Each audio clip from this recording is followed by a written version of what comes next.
Okay, so it's happy brewing, happy eating Stenson. Welcome to the Lobster Pot again. I haven't done any reviews or anything for a bit, so I thought it was about time I did a few more. So I did some cider ones earlier.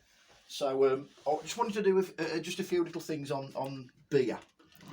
Right now, as I've said before about the way that I put beer on, I put them on a beer engine. Now, what I've discovered is that putting them onto a collapsible plastic barrel is the way to go.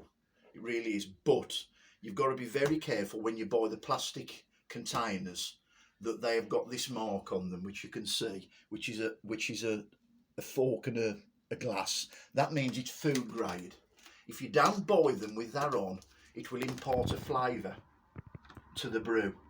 Now, I bought some which were supposed to be food grade. They were actually from a camping manufacturers. I won't say the name of them.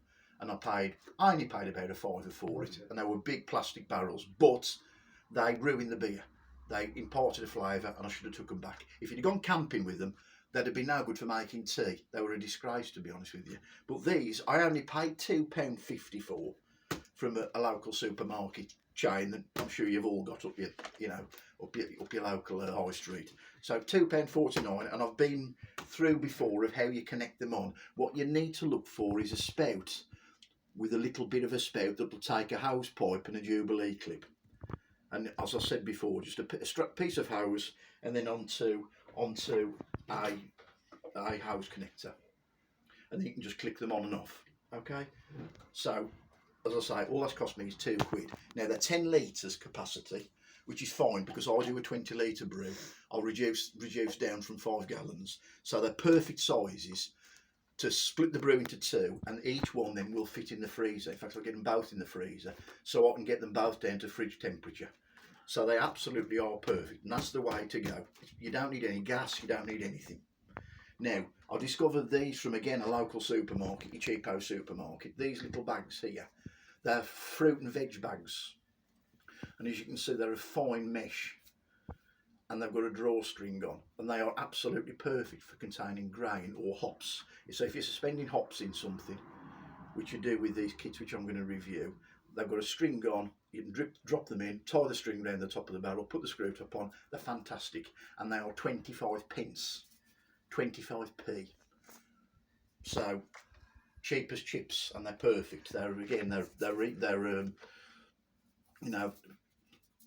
reconstituted plastic. They're made from old bottles or something. They don't impart any flavour, so they're a bargain for 25p.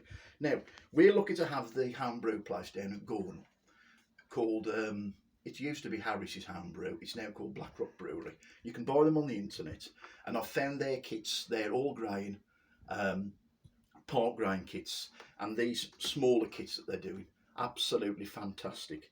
Now, the one I'm brewing here, the one I've done here, this is an Oakham Citra, and I really have found these kits. They're £15.95 a kit, and then you have to buy the enhancer kit that goes with them, which is the sugar and there's some hops and things like that in with it, the turbo boost and stuff like that. So they work out at about 21, 22 quid, and I'll make them down, as I say, to 4 gallons.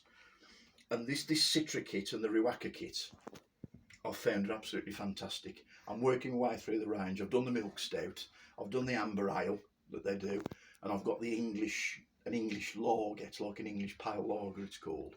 So I don't know what that's going to be like, but I thoroughly recommend these kits. They've outstripped the Cooper's kits, they've outstripped the Muntons kits, they're better than the Festive kits. I don't know about Mangrove Jack kits because I've not made any, but I've found these kits.